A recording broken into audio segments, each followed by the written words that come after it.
My guest today is Haniel Lora, who is a partner in Ascend Consulting Group. Ascend Consulting Group is a New York City-based elevator consulting firm. They serve obviously New York City, Westchester, New Jersey, and even travel as far away as Massachusetts, Pennsylvania, and other states to provide their services. They specialize in consulting services for property developers, REITs, building owners, managers, co-op, condominium boards, architects, and engineers. They consult on all aspects of elevator optimization and investment, including modernization, evaluation, code compliance, witnessing, maintenance audits, new installation, planning, design, build, project management, and expediting services. Welcome, Haniel. Hi, Stephen. Thanks for having me on. My pleasure. So before we get into our discussion about elevator modernization projects, which I know a lot of our viewers and audience are interested in, could you just tell us a little bit about your personal background and Ascend's background as well, if you don't mind? Sure. I have a mechanical engineering degree. I've been in the elevator business for 24 years now. Joined Ascend about a year and a half ago. Ascend is one of the few independently owned consulting firms out of New York City, where we specialize in all types of consulting, engineering, and inspections we do as well for all our clients. We like to help our clients sort of optimize their capital investment when it comes to vertical transportation, both with new and existing buildings to improve safety and performance for them. And that's kind of what we do. We do a little bit of So everything. I know you've been in the industry for a long time. I know you had mentioned off camera, some of your prior experience, which I thought was kind of interesting. So could you just tell our audience, briefly about that before we get into some more nuts and Sure. bolts? When I got into the business, I worked for a really small boutique firm where we did a lot of high-end glass work and custom work, sort of like the Apple elevator on Fifth Avenue. That's all glass. We did some stuff with Prada as well downtown in Soho. Several of the Highline elevators that are all glass outdoor, again, super custom. So that's kind of where I got my start working with these super custom designed elevators. And it sort of brought me into the fold now, and we do absolutely everything. And sort of our motto is we don't like the word no. We like to, no matter what it is a client wants, we try to make that work along that, as long as it's code compliant at the end of the day. Right now, I mean, that's cool. It sounds like you've done some really interesting projects, and you've seen a lot of different things out there. I mean, I'm sure that the projects are very varied in New York, but those sound like some pretty unique ones.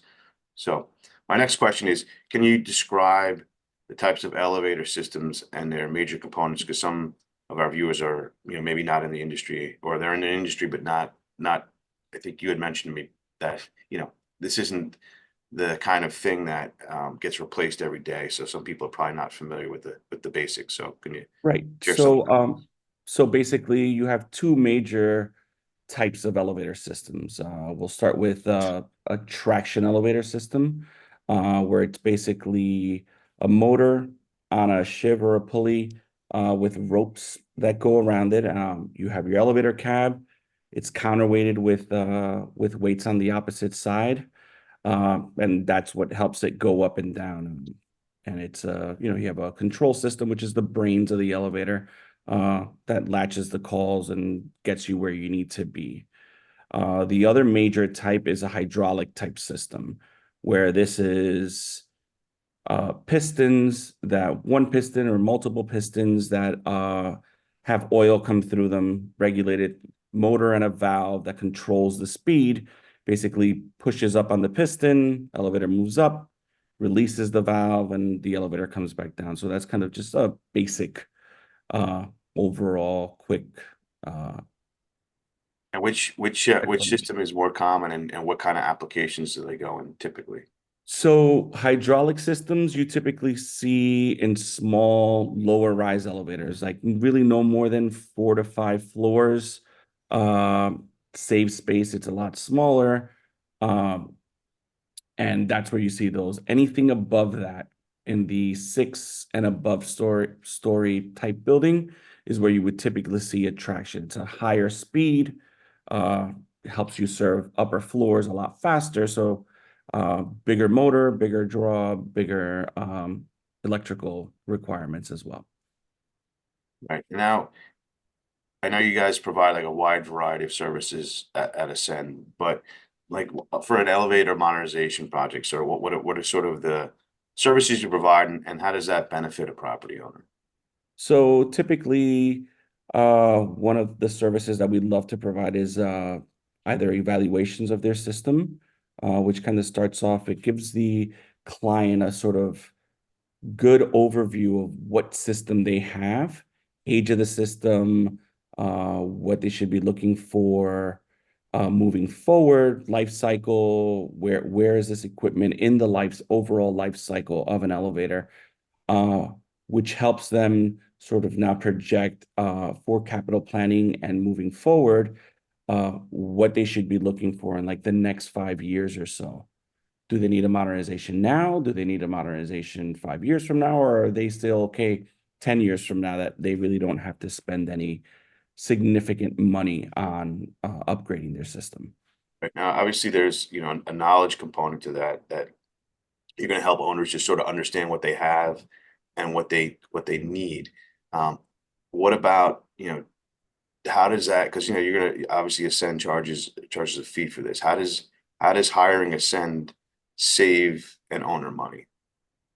So hiring us helps you one see what type of maintenance you're being provided. So you're paying a monthly maintenance price. We'll come in and tell you if you're actually getting that maintenance and what you're paying for. It also allows you to, again, budget and look forward to so that if we see an issue that's going to be 5 years from now that you're going to have to do something, you can start planning for that versus 5 years show up. Now you're up against the wall, you're paying premium dollar from, a major failure in your elevator system. So we try to identify any of these issues ahead of time, so that you can take preventative care of your elevators.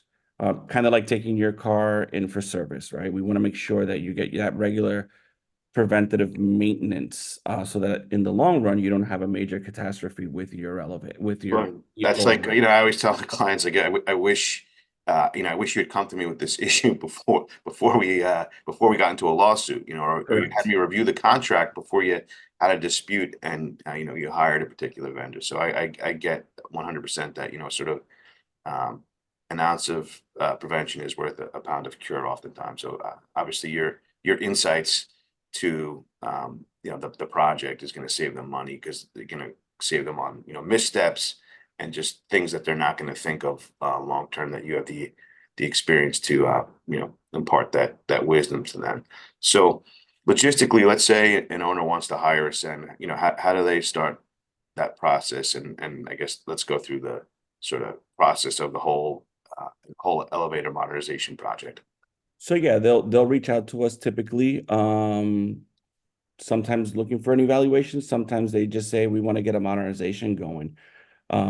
So they'll reach out to us. We'll always go to a building first to take a quick look before we even send a proposal out to our clients, so that we know exactly what type of equipment we're dealing with. Um, they hire us. We then come in and do a full evaluation of the elevator. Um, Draft up an RFP to send out for competitive bidding, get recommended contractors on board, and go through that whole process. We do the bidding process, we award the project, and then we take it from there with engineering drawings and very long lead times to get these projects started typically. Right. And then just let's say that building owner is proceeding with an elevator modernization project. What are the typical costs and the typical time frame? I know every case is different, but let's just Right. So let's go generalize. typical building, let's say 10-story building. Right now you're looking at probably for a full modernization, you're looking at prices between 425,000 to 475,000 for each elevator.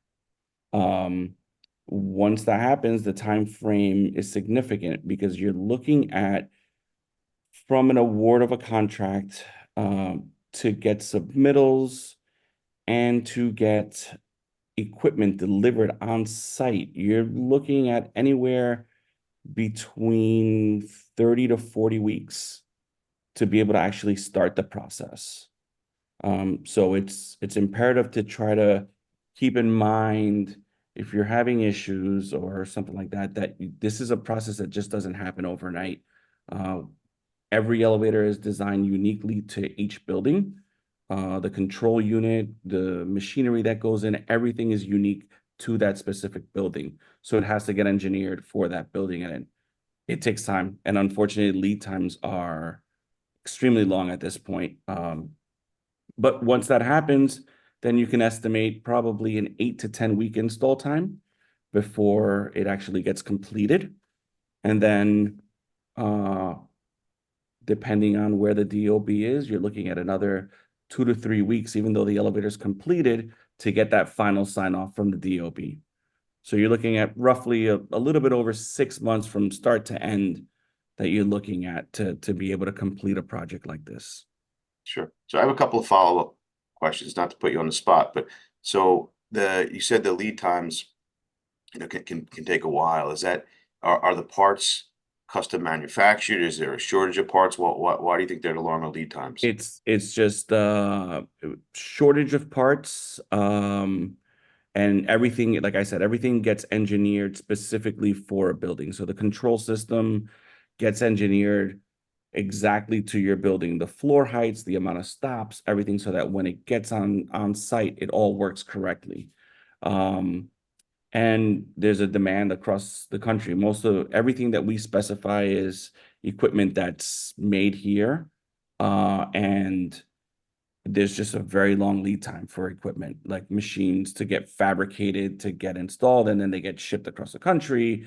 It's just, it all adds up at the end of the day. Right. And then another thing I've noticed on projects, from the legal side, we end up having sometimes there's the elevator company, and then there's a separate sort of cab fabricator that Yes. does the sort of the aesthetic stuff. So is that pretty standard? That's pretty typical. Yeah, you have the elevator company that comes in and does the major machinery and all the wiring and stuff like that. And then the aesthetics, it's usually subcontracted out to companies that just do that. So they specialize in doing finishes and doing that cab. They'll come in and they'll install that and have everything tied in with all the major components that kind of nobody sees that are in the background. Sure. And what's Ascend's typical like fee structure? Or is there a typical fee structure, I guess? Not really. We have sort of set pricing for, again, assessments depending on the size of the building.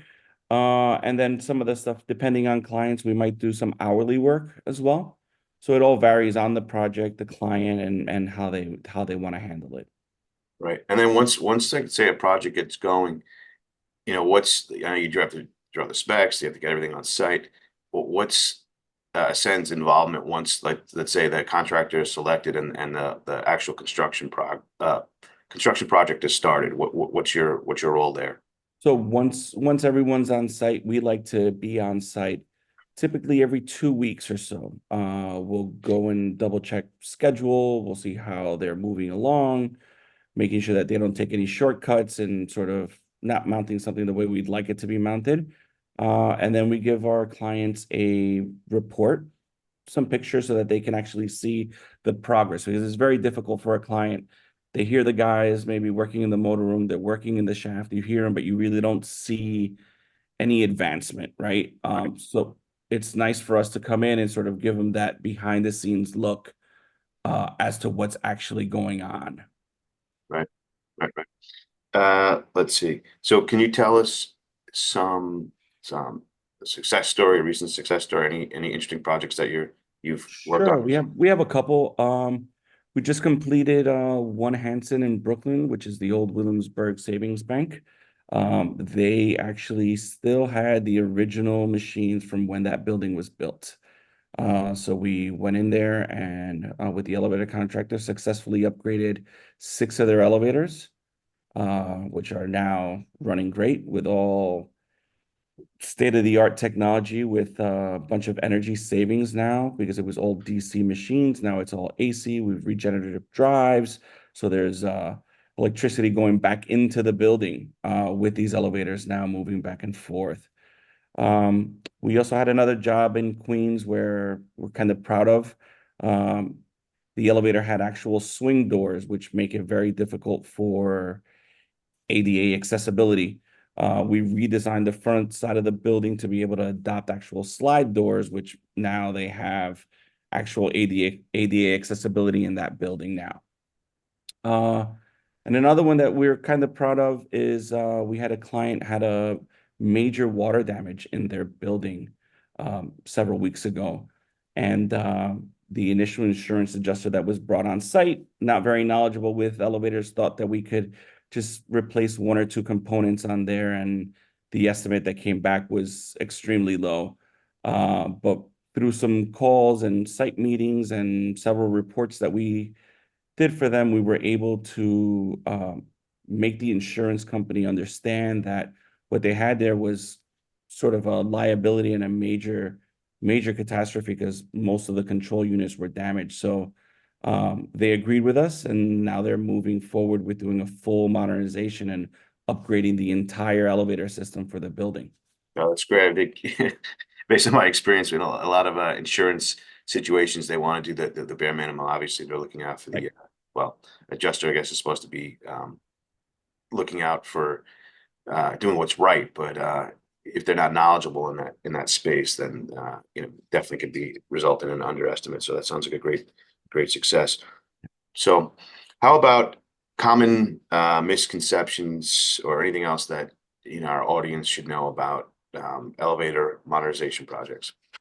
Like we said, misconceptions, the biggest one is I feel we can't start right away. It's a process that takes time. And the better educated you are, which is what we try to do with our clients and educate them so that they know exactly what their elevator system looks like, what they should be expecting. Then leads them to get to a point where they know that, again, in a year from now, we really should be budgeting for something like this. It's not like going to Home Depot and just picking up some parts and it's going to be working, in 2 days and we're going to have that modernization on the way. So just the amount of time that it takes to properly plan for modernization. All right. Well, hopefully, some of the people here that are planning a project will hear that, and their expectations will be managed accordingly. So, listen, I really thank you for your spending some time with us today, Danielle, and I thought this was I learned a lot. I'm sure our viewers and audience did as well. So, what is the best way for someone to contact you? On our website, ascendconsulting.com. I'm also on LinkedIn, Haniel Lora at Ascend. They can email me, Haniel, it's Haniel at ascendconsulting.com. Great. All right. Thanks so much for your time. It was great Thank you. talking to you today. Thank you for tuning in. If you enjoyed this content, please click like and subscribe. And remember to make every day great.